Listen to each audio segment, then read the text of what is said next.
अगर हम उस समय होते तो औरंगजेब से को दंडित करते। लेकिन सबसे बड़ा सवाल हमारे ज़हन में और पूरे देश के ज़हन में है कि जो राजा जयसिंह सांबा जी को छल से ले गया, उस जयसिंह के घरों पर, मकानों पर आखिर कार्रवाई की बात क्यों नहीं होती? बात यूं ही खत्म नहीं होता। अरे सर, कहाँ की बात कहाँ लेके आप आप चाहते हैं जो देश में कब्र रहे हैं उनका, औरंगजेब का हटाया, तो उसमें क्या दिक्कत है, क्या बुराई है? अरे देश के गद्दारों, शर्म करो, गोबर को चमन प्राप्त समझकर मत खा। हम जानते हैं कि तुम्हारी औकात नाश्ता खाने की नहीं है। महाकुंभ में देखा था तुम नाश्ता के पैकेट के लिए कैसे बिलबिला रहे थे, उतना तो आवारा कुत्ते भी नहीं बिलबिलाते। क्यों बिलबिलाते हो? मेरा साफ है कि अगर राणा सांगा नहीं होता तो इस भारत की भूमि पर मुगल नहीं होता। तो कब्र खुद जाएगी तो क्या होगा? यार मैं कह रहा हूं, तो अगर कब्र ही खोदनी है तो मान सिंह की कब्र क्यों नहीं खोदते, जो हिंदुओं का भी गद्दार है और इस भारत भूमि का भी गद्दार है उसी। अरे यार मैं क्या कह रहा हूं, सुनने रहे पूरी बात। तुम तय करने वाले कौन होते हो कि मैं क्या हूं और नहीं हूं? मैं सवाल पूछ रहा हूं, जो हिंदुओं का गद्दार, महाराणा प्रताप का गद्दार, जो इस भारत भूमि का गद्दार, उसी मान सिंह के खानदान में जन्म ली दिया कुमारी को डिप्टी सीएम किसने बनाया? किसने बनाया? क्यों नहीं जयपुर हाउस पर बुलडोजर चलता है? क्यों नहीं दिया कुमारी को बर्खास्त किया जाता है? क्यों नहीं उदयभान सिंह राठौर के परिवारों पर कार्रवाई होती है? क्यों नहीं राजा जयसिंह के घरों पर, उनके कब्रों पर कार्रवाई होती है? और सुनो,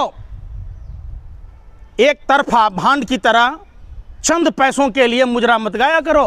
पत्रकारिता करते हो, सवाल तो पूछेगा भारत, और तुम जैसे दलालों पर ठोकेगा भारत। मुगलों से प्यार है, राजाओं से नफरत है। मैं कह रहा हूं, मुगलों से प्यार है। मैं क्या कह रहा हूं, न रहे बांस न बजे बांसुरी, न राणा सांगा होता न मुगल बादशाह होता। आप एक बात बताओ। अब की बात करें यार मैं फिर कह रहा हूं, मुगल बादशाह को बुलाया किसने? खाज कहीं है, खुजरा कहीं रही हो? ये बताओ कि मुगलों को भारत में निमंत्रण देकर बुलाने वाला वो गद्दार राणा सांगा कौन था? कौन था सांबा जी को छल से? वो राजा जयसिंह जो औरंगजेब की जेल में ले गया। राजा रानी कर यार सुनी नहीं रहा ना, हिंसा हुई है, तुम लोग क्यों देखो, हुई है फिर? तुम लोग आवारा कुत्तों से भी गए गुजरे हो। ये महाकुंभ में देखा था, ढाबे के बाहर खड़े होते हो, भाजपा का लिफाफा आता है हिरण जोशी का, उसी पर बिलबिलाने लगते हो। अरे हिंदुओं का गद्दार कौन? आप जैसे वो मान सिंह जैसे लोग, दिया कुमारी के परिवार के जैसे लोग, जयसिंह जैसे लोग, राणा सांगा जैसे लोग। कल भी तुम गद्दारों के चमचे थे, आज भी चमचे हो, उन्हीं लोगों के हो। तुम्हारे पुरखे गोरे अंग्रेजों की दलाली करते थे, 60 रुपये महीना पेंशन लेते थे।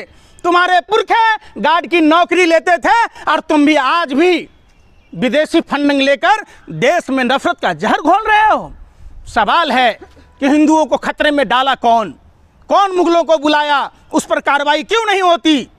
तो बात ही नहीं करते। कब्र हटती तो इससे आपको दुख क्यों यार हो रहा? सुन ही नहीं रहे तुम। कब्र हटने से दुख क्यों हो रहा है यार? अच्छा, तुम्हें खुशी क्यों हो रही है?